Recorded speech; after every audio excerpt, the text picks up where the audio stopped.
네, 안녕하세요. 매주 월요일 글로벌 마켓 앤 이코노미 시간입니다. 오늘도 역시 마켓 나우 시작해 보도록 하겠습니다. 뉴스빔 황숙회 부장님 함께합니다. 어서 오세요. 안녕하세요. 네, 와 오늘이 진짜 세계 이목을 끄는 빅 네, 이벤트가 예정이 되어 있어요. 우리 기대죠. 시간으로 이제 자정 넘어야 되죠? 그쵸. 예, 네, 뭐 그 전에 앞서서 지금 뭐 마가 승리 집회도 이미 진행 중인 네, 상황이고 이게 원래 티켓은 그 취임식을 볼 수 있는 티켓 처음에 22만 장이었는데 네, 이게 혹한 때문에 실내로 옮기면서 2만 명밖에 못 들어간다면서요. 난리도 아닌 것 네, 같은데 문제는 자 이제 네, 주변국들 또 다른 나라인 것 같은데 취임식 첫날 뭐 몇 건의 행정명령에 서명하냐 이거 굉장히 이슈인 것 네. 뭐 같아요. 100건 얘기도 나오고요. 예, 뭐 200건 얘기도 나왔어요. 하루에. 그러니까요. 첫날만. 네. 예, 이게 무한정 이렇게 할 수 있나 알아봤는데 음. 법적인 제한은 또 따로 없다고 해요. 아, 몇 개 행정명령을 예, 하든지. 예. 근데 그 미국 대통령들의 역대 대통령의 그 임기 기간 동안 4년이죠. 음. 임기 기간 동안 행정명령의 건수를 한번 보니까 평균 300에서 한 320건 이 정도 됐다고 해요. 근데 네. 뭐 첫날에 100건, 200건 해버리면 그럼 나머지 임기 이게 때. 뭐 훨씬 넘어가겠죠. 그래서 음, 이게 벌써부터 지금 너무 남용하는 거 아닌가, 네네. 이렇게 남발해도 되냐, 오용하는 거 아닌가, 음, 이런 비판이 나올 수밖에 없는 상황인 것 같아요. 네네. 실제로 몇 건이 나올지 모르겠지만 지금. 음. 지금 가장 관심은 사실 관세잖아요. 그렇죠. 예. 예, 이게 뭐 아무래도 직접적으로 그 미국뿐만 아니라 상대국들 경제나 금융시장에 직접 영향을 주기도 하고, 그렇죠. 그리고 뭐 인플레이션이라든지 통화 정책, 그리고 공급망까지도 흔들 수 있는 문제이기 그렇죠. 때문에 뭐 굉장히 민감한 사안이죠. 그래서 외신들이 굉장히 겁을 음, 주는데 이게 뭐 첫날부터 충격과 공포가 될 거다. 뭐 아니면은 그 첫날부터 굉장히 세게 나올 거다. 이런 얘기들을 한단 말이에요. 근데 네.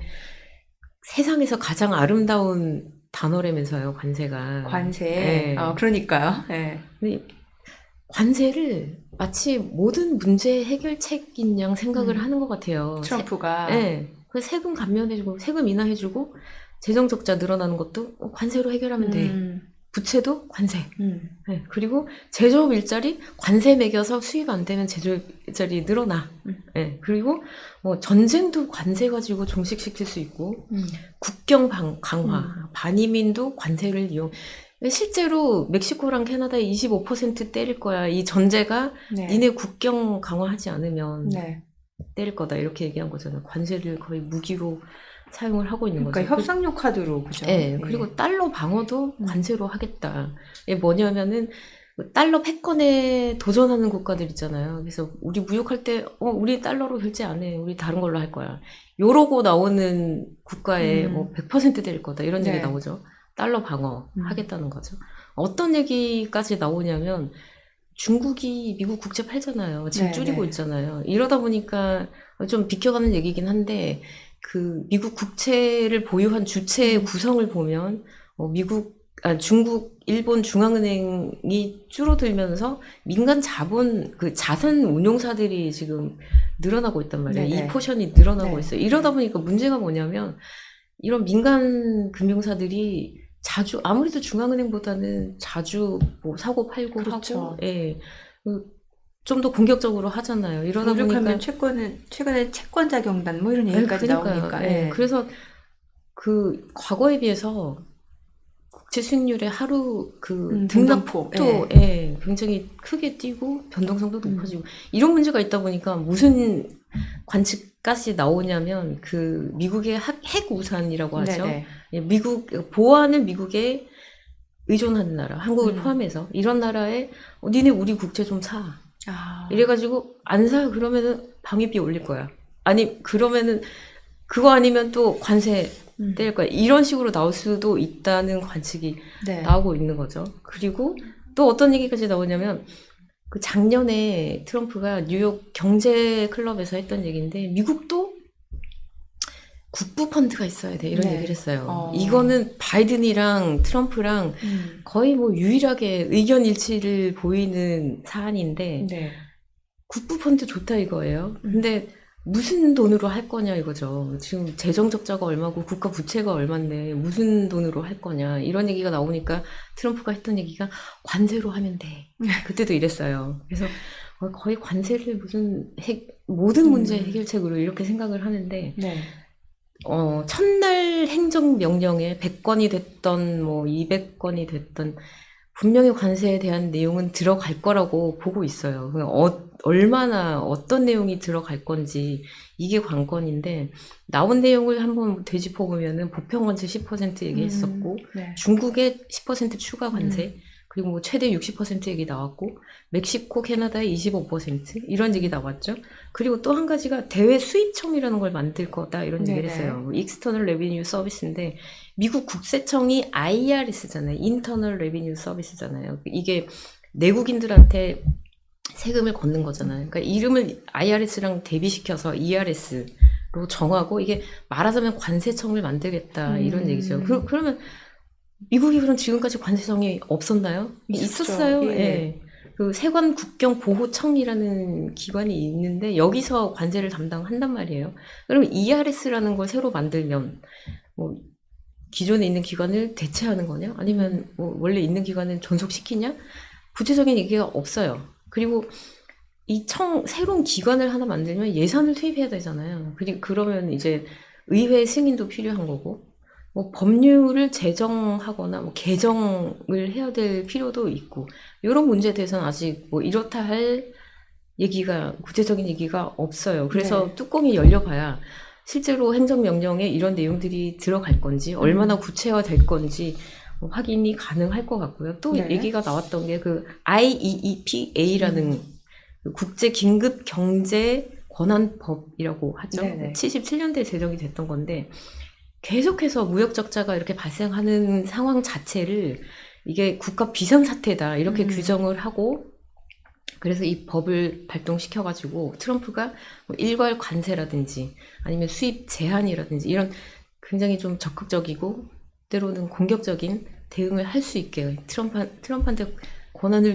준다 이런 내용의 행정명령도 나오지 않겠냐 이런저런 얘기들이 굉장히 많이 나오는데 사실 제일 민감한 사안이지만 명확하게 이렇게 될 거다 이런 얘기를 지금 이 자리에서 하기가 어려운 게 공화당이나 트럼프 최측근들 사이에서도 의견이 굉장히 엇갈린단 말이야. 아마 마지막 순간까지도 이 관련 내용은 계속 손질되고 조율되고 아마 그래서 최종 나오는 거는 보도된 거랑은 좀 차이가 있을 수 있고요. 그리고 이게 예상했던 것만큼 강도가 셀 수도 있고 약할 수도 있는데 약하다고 해서 안도할 수가 없는 게 이게 시작이지 끝이 아니란 말이에요. 네. 그래서 관세 문제는 아마 트럼프 임기 내내 이게 이슈가 될 거라고 보는 게 맞을 것 같아요. 이게 그 첫날 네. 이렇게 발표되고 끝나는 게 아니라 4년 동안 계속 따라다니는 문제가 될 거라고 봐집니다. 그래서 굉장히 강력한 네. 협상 카드로 이제 트럼프가 쥐고 있을 가능성이 높아 보이는데 그럼 주요 교역국이라든지 상대국 같은 경우 지금 뭐 바짝 긴장하고 또 그에 그쵸. 따른 대응을 할 예, 수밖에 없는 거잖아요. 긴장도 하고 대응도 하고 있죠. 뭐 보복할 거다 이렇게 강경하게 나오는 국가도 있고 반면에 미국 상품 우리 더 사줄게 이렇게 나오는 곳도 있어요. 일단 멕시코는 우리 보복할 거다 이런 입장을 밝혔고요. 그리고 좀 더 체계적으로 그냥 단순히 보복 차원이 아니고 굉장히 체계적으로 준비를 하고 있는 게 최근 한 몇 달 동안 정부가 그 자동차 업계랑 접촉을 하면서 중국산 부품을 사용하지 말고 공급선을 다변화해라 이런 조치를 하고 있어요. 왜냐하면 중국산 부품으로 자동차를 만들었다가 미국 국경을 못 넘게 될 수도 있다는 얘기죠. 네, 이런 준비도 하고 있고 그리고 최근에 또 흥미를 끌었던 게 펜타닐 압수량이 사상 최대 규모라고 해요. 이게 진짜 많기는 많다는 얘기죠. 네네. 트럼프가 주장하는 게 중국산 펜타닐이 멕시코 거쳐서 남부 국경을 통해서 미국으로 진입하고 있다 이런 얘기를 하잖아요. 그래서 최근에 시진핑 주석이랑 통화한 내용에서도 펜타닐이 들어갔었죠. 그렇죠. 그래서 멕시코도 굉장히 적극적으로 대응을 하고 있고요. 캐나다는 일단은 자존심에 굉장히 상처를 많이 입었잖아요. 그 트리도 총리가 관세 얘기 나오자마자 뛰어가서 트럼프를 만났는데 무슨 미국의 50 몇 번째 주로 편입하는 게 어떻겠냐. 그리고 협상하러 찾아온 상대국 국가의 수장인데 주지사 얘기를 하질 않나. 감정이 일단 굉장히 상한 그렇죠. 걸로 보이고요. 그리고 즉각 뭐 미국산 철강이랑 알루미늄에 보복 관세 하겠다 이런 입장을 밝혔고요. 이 밖에 미국산 그 보복 관세나 아니면 수출 중단 또는 뭐 이렇게 수출을 줄이는 그런 품목들 리스트를 만들고 있는데 네. 공화당 우세 지역이 타깃이라고 해요. 이런 소식들이 나오고 있고요. 그리고 관세 때문에 또 쫄고 있는 국가, 뭐 중국 생각할 수도 있지만 네. 어쩌면 중국보다 더 긴장하는 나라가 베트남일 것 같아요. 네. 베트남이 대미 무역 흑자 규모가 네. 중국, 캐나다, 멕시코 이어서 4위예요. 대미 수출 규모가 꽤 크네요. 네, 베트남이 4위예요. 네. 그러니까 중국, 캐나다, 멕시코랑 국가 경제 규모 자체도 굉장히 차이가 큰데 그러게요. 대미 흑자가 그 세 개 나라 다음이 베트남이다. 이건 좀 놀라운 얘기잖아요. 네네. 베트남이 그 1기 때 중국이랑 미국이랑 무역 전쟁 할 때 최대 수혜국이라고 했었거든요. 이걸 보여주는 그래프가 지금 보시는 이건데 2018년부터 23년 사이에 대미 수출이 얼마나 늘어났는지 이걸 보여주는 건데 베트남이 133% 늘어났고요. 이어서 태국, 멕시코, 인도네시아, 말레이시아 이런 순서인데 보면은 굉장히 차이가 많이 나잖아요. 크게 앞지르고 있죠. 그래서 이게 베트남이 굉장히 반사이익을 많이 얻었는데 네. 트럼프 이기 때는 이게 부메랑이 될 거다 이런 얘기들을 해요. 그리고 최근에 베트남 동화가 좀 떨어졌어요. 네네. 그래서 더더욱 트럼프의 타깃이 되지 않겠냐 이런 관측들이 나오는 상황이고요. 그래서 네. 베트남 정부는 어떻게 대응하고 있냐면 우리 그 균형 좀 바로 잡을 수 있게 우리 애써 보겠다 이런 입장이에요. 그래서 미국산 항공기 우리 더 살게. 네. 그리고 LNG 얘기는 뭐 좀 이따가 또 얘기를 하겠지만 트럼프가 적극적으로 살리겠다고 나서는 산업이란 말이에요. 네. 그래서 LNG 수입도 늘릴게. 이런 식으로 트럼프의 마음을 잘 읽어서 좀 친화적으로 대응을 하고 있는 사례고요. 네. 이 밖에 뭐 유럽도 보복 관세 리스트 만드는 중이다. 이런 얘기가 나오고 있고, 브라질이랑 인도는 좀 느긋해요. 브라질은 뭐 미국 수출 줄어들면 우린 다른 나라에 하는데 이런 입장이고, 인도는 그 나렌드라 모디 총리랑 트럼프랑 사이가 좋잖아. 이러면서 좀 느긋한데 언제까지 느긋할 수 있을지 모르겠지만 아직은 예, 그런 상태. 뭐 간밤에 보면 트럼프 당선인 틱톡 사랑한다고까지 했으니까 네. 이게 시시각각 바뀌는 거잖아요. 그쵸. 예, 손바닥 뒤집듯이. 그쵸. 좀 이렇게 예측할 수 없는 예, 인물이잖아요. 그래서 예. 안심할 수는 없을 것 같은데 아직은 뭐 인도도 내부적으로 뭔가 대응 방안은 마련하고 있겠죠. 네. 손 놓고 있지는 않을 거라고 봅니다. 그리고 이제 비트코인도 지금 굉장히 변동성이 큽니다. 일단은 지금 이제 트럼프 행정부 때는 뭔가 비트코인을 전략적 자산으로 비축하겠다라고 했고 그 전에 앞서 오피셜 트럼프라고 그 트럼프 민코인 상장시켰잖아요. 이거 엄청나게 많이 올랐잖아요. 그쵸. 네. 그리고 뭐 최근에 이번에 주말에 나온 얘기 보면은 그 취임에 맞춰서 밈코인을 론칭하겠다 뭐 이런 얘기도 맞아요. 예. 정말 이 정도면은 코인을 사랑한다 이런 표현을 써도 괜찮을 것 같은데 뭔가 길이길이 자신의 존재를 좀 알리고 싶은가 봐요. 예. 그 월가는요 트럼프 2기가 코인 업계에 굉장한 거대한 전환점이 될 거다 이렇게 얘기를 해요. 이게 무슨 얘기냐면 바이든 때는 코인이 규제 대상이었고 그렇죠. 처벌 대상이었어요. 2023년에 FTX가 파산했잖아요. 그 굉장히 큰 거래소였는데 이게 파산하면서 뭐 코인판 리먼 사태다 이런 얘기까지 나왔고 그래서 이거를 계기로 좀 더 강화된 것 같은데 그 SEC 포함해서 국가기관이 코인 업계에 소송한 거라든지 아니면 법적 조치를 한 게 100건 이상인 걸로 이렇게 집계가 돼요. 근데 이런 상황인데 트럼프는 어떠냐면 그 암호화폐를 국가 그 정책 우선순위로 격상시키겠다. 네. 그리고 암호화폐를 국가 필수 과제로 지정하겠다. 암호화폐 그 자문위원회도 만들고 여러 가지 그 입법 과정에 업계 관계자들이 발언권도 가질 수 있게 보장을 해주겠다. 그리고 국가 비트코인 비축 프로그램도 창설을 하겠다. 이런 내용을 담아서 첫날 행정명령을 발표할 거라는 관측들이 나와요. 굉장히 획기적이죠. 하나하나 따져보면은 국가 필수 과제로 지정한다. 이건 무슨 뜻일까 보면 미국 정부가 코인을 투기 자산이나 범죄에 악용되고 있는 자산, 그래서 규제나 처벌해야 되는 대상 이렇게 보는 게 아니라 앵커님 말씀하신 것처럼 그 국가 전략 자산으로 굉장히 격상을 시키겠다는 거예요. 네. 네. 굉장한 변화죠. 이거 획기적인 변화죠. 민코인도 뭐 상장시킨 거니까 뭐. 그렇죠. 네.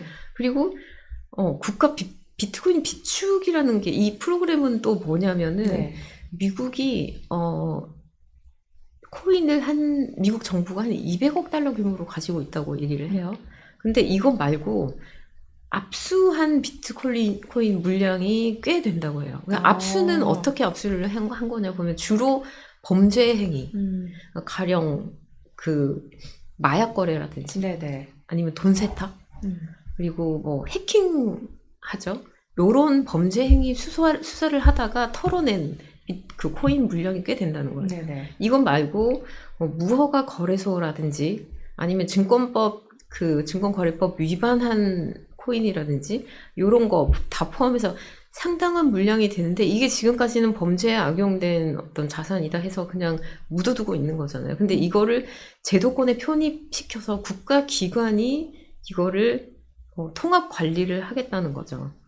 이렇게까지 격상을 하겠다는 건데 원래는 그 트럼프가 이러지 않았거든요. 네. 과거 발언을 보면은 대놓고 코인을 싫어한다 그랬어요. 비트코인도 싫어한다. 그리고 네. 그 밖에 어떤 종류의 암호화폐도 나는 싫어해. 이건 돈이 아니야. 화폐가 아니야. 그리고 달러 패권을 위협할 수도 있는 존재.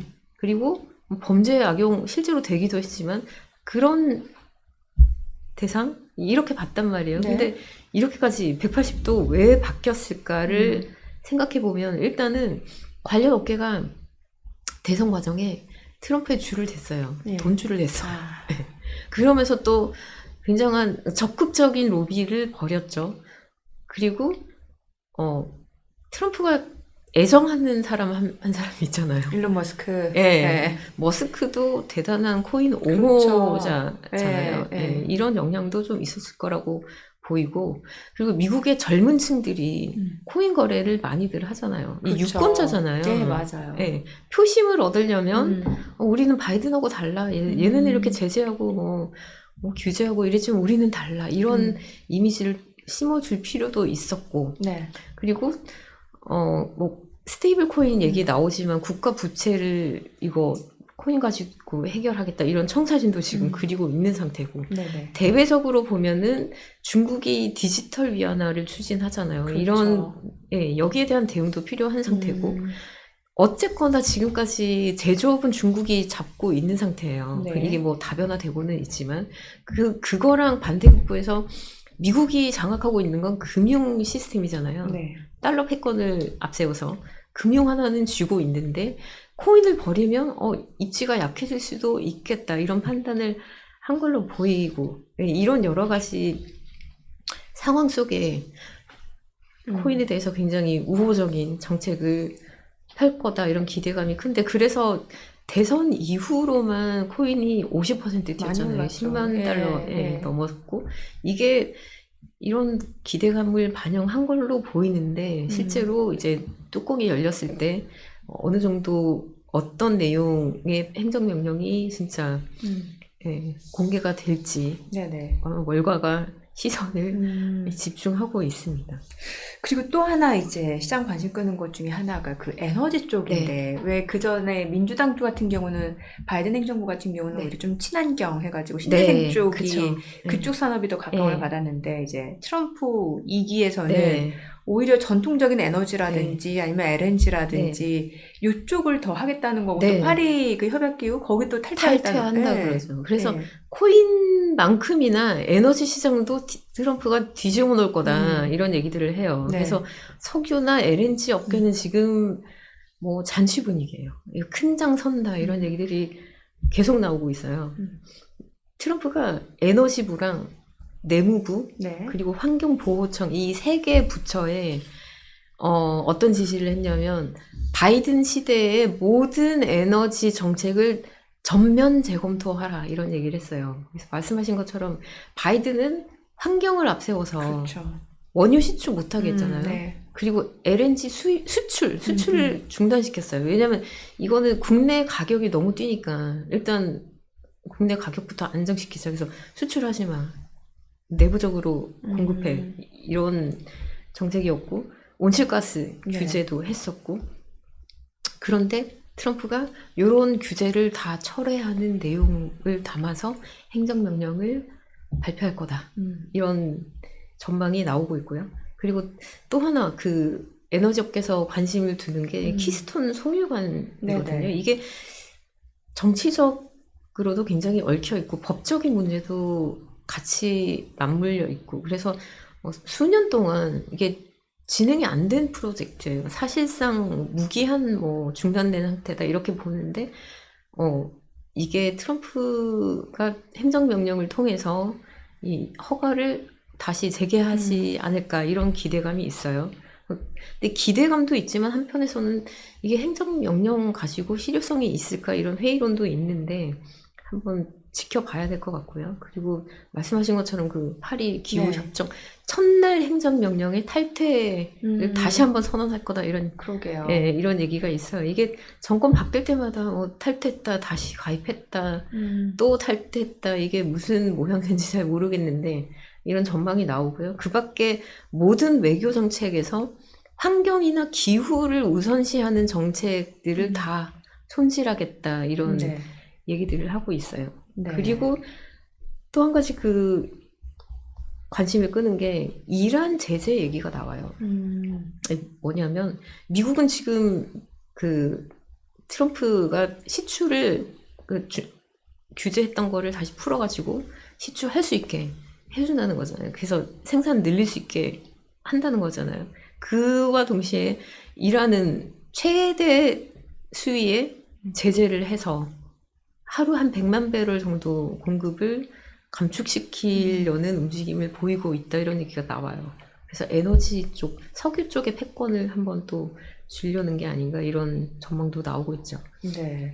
그리고 또 하나 또 이슈는 사실 이제 이거는 관세하고도 좀 연관되는 걸 수도 있고 아니면은 이제 뭐 트럼프 행정부가 추진하는 뭐 감세 정책과 맞물려서 이제 국채 발행량이 늘어나게 되면은 국채 수익률은 급등할 수밖에 없다. 이런 논리랑도 연결이 되는 거고.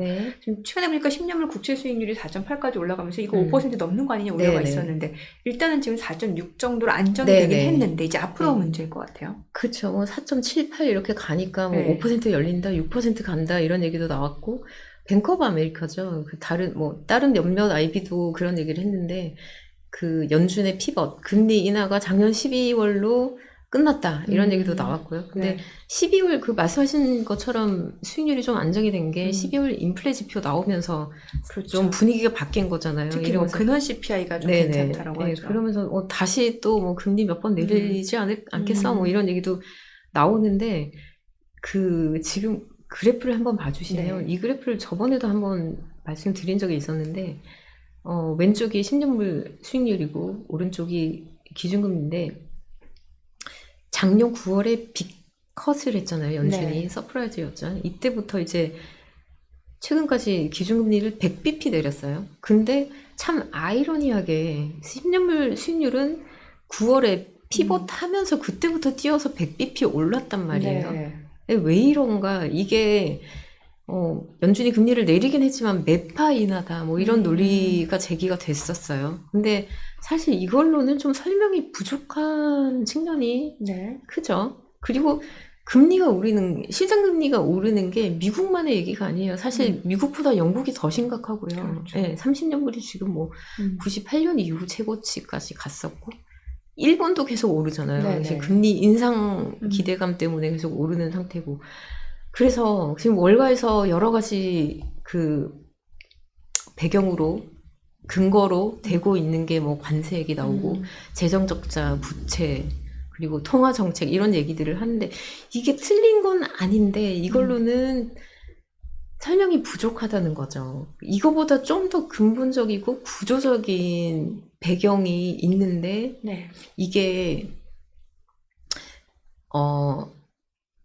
돈의 공급이라는 거죠. 이게 무슨 얘기냐면 금리라는 게 근본적으로 돈의 가격이잖아요. 네네. 값이잖아요.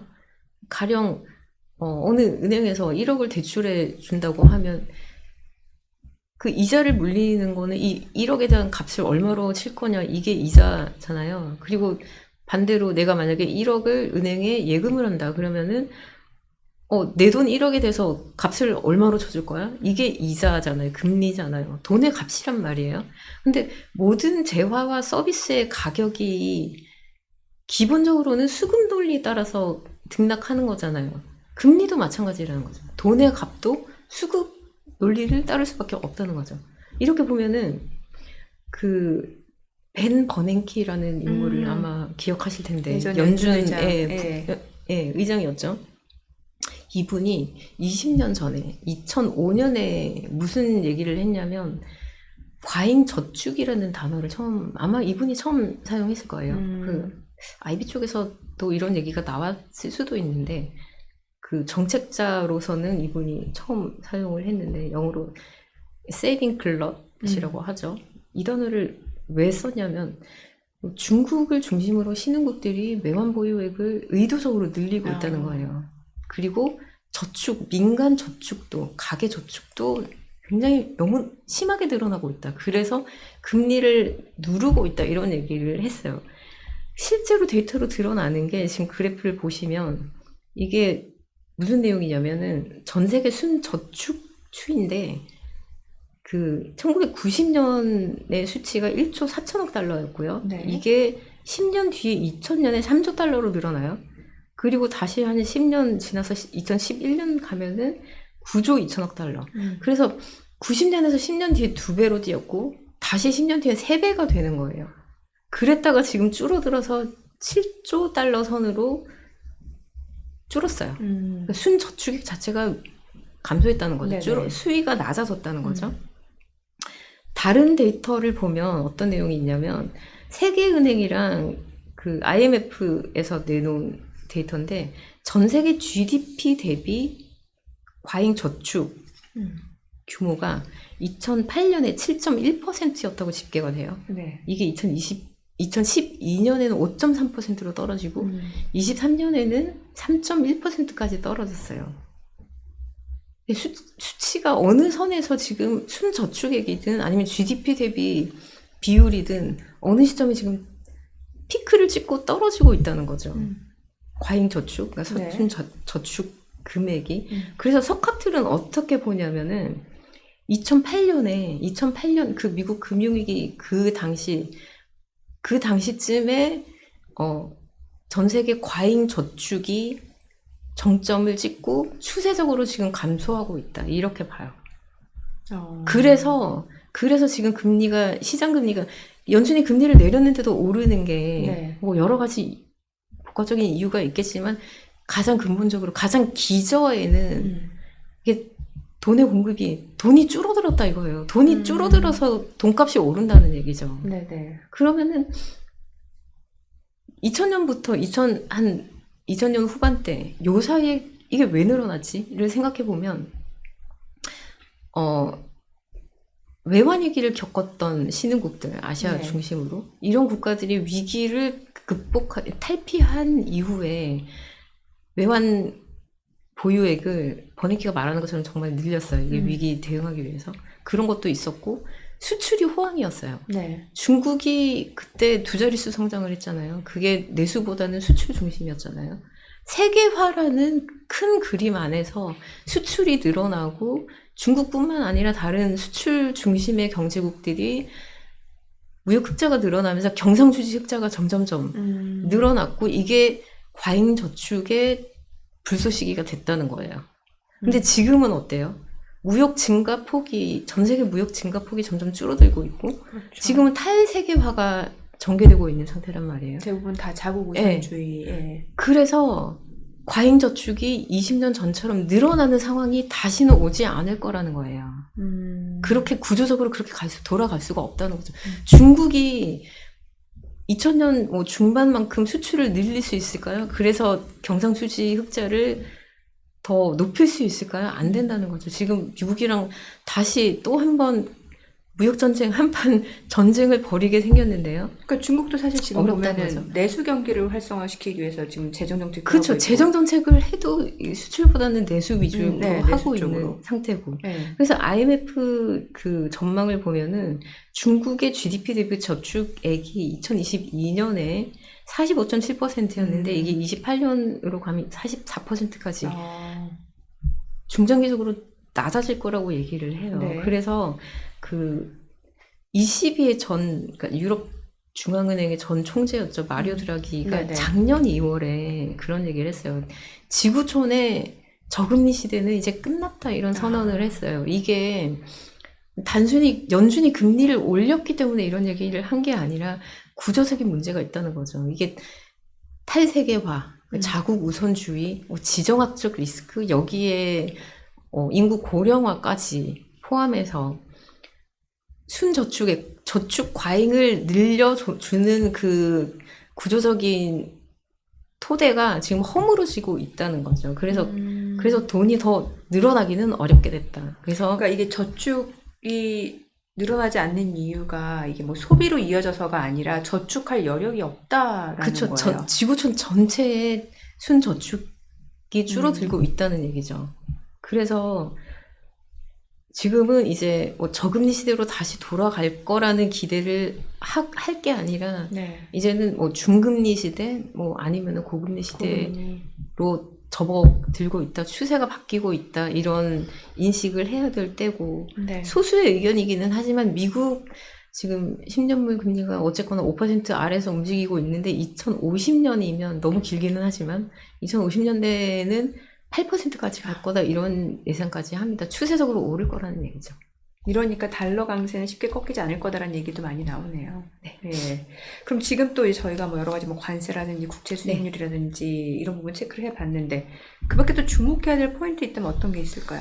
최근에 네. 많은 분들이 느끼실 것 같은데 트럼프가 영토 얘기를 영토. 자주 한다는 느낌이 들잖아요. 뭐 그린랜드, 파나마, 네네. 캐나다까지. 예. 이런 게 뭐 안보 문제 때문일 수도 있고 무역할 때 어떤 뭐 해상 수로 바닷길 확보 이런 차원의 이슈일 수도 있는데 이보다는 광물 자원을 손에 넣으려는 거 아닌가 이런 얘기들을 해요. 실제로 덴마크 그린랜드 지질 조사국에서 보고서 낸 거 보면은 그린랜드에 한 38가지 정도 광물 자원이 매장돼 있다 이런 얘기를 해요. 여기에는 뭐 몰리브덴, 티타늄, 탄탈럼, 흑연, 뭐 이런 히토류부터 시작해서 리튬, 배터리 소재잖아요. 그리고 우라늄. 네. 지금 원전 르네상스 얘기 나오면서 지금 몸값이 뛰는 아이죠. 그리고 금도 매장돼 있다고 그러고 땅이 얼어 있을 때는 이런 관심이 별로 없었어요. 네. 그랬는데 이제 녹기 시작하니까 보이기 시작하는 거죠.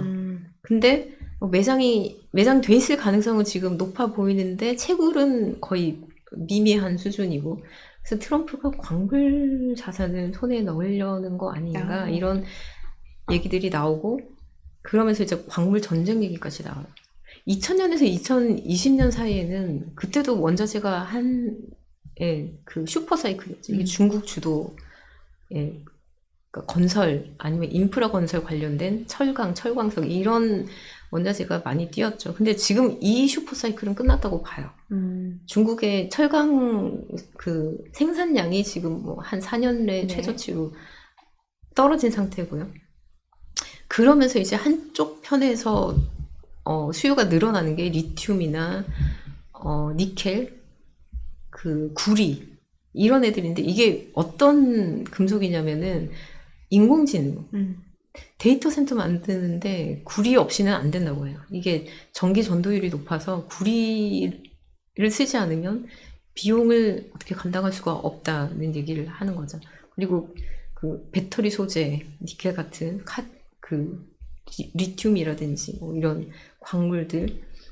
그래서 이런 쪽의 수요가 점점 늘어나고 있는데 과거랑 다른 거는 예전에 그 슈퍼사이클이었을 때는 세계화 여건이었잖아요. 네네. 그래서 상품 가격이 오르면서 상품 수출국들이 같이 부강해지는 그런 구조였어요. 근데 지금은 탈세계화, 자국 우선주의잖아요. 그래서 이게 다 같이 부해지는 사이클이 아니고 전쟁이 마찰이나 뭐 전쟁이나 경쟁이나 이런 방향으로 튈 거라는 얘기들을 하니 그 우려가 많아요, 지금. 그래서 그 어떤 얘기를 하냐면은 브뤼셀 지정학적 연구소에서는 광물들이 많이 묻혀 있는 이런 지역이랑 지정학적 긴장감이 높아지는 지역이랑 같이 중첩된다는 거예요. 서로 맞물린다는 거죠. 그래서 이런 부분도 한번 눈여겨서 봐야 될 사안이 아닌가 생각이 됩니다. 일단은 이제 취임식 첫날 이제 트럼프 당선인 이제 대통령이 되고 나서 과연 행정명령 몇 개 서명할지 이것부터 봐야겠네요. 네, 알겠습니다. 오늘 내용 잘 들었습니다. 고맙습니다. 네, 감사합니다.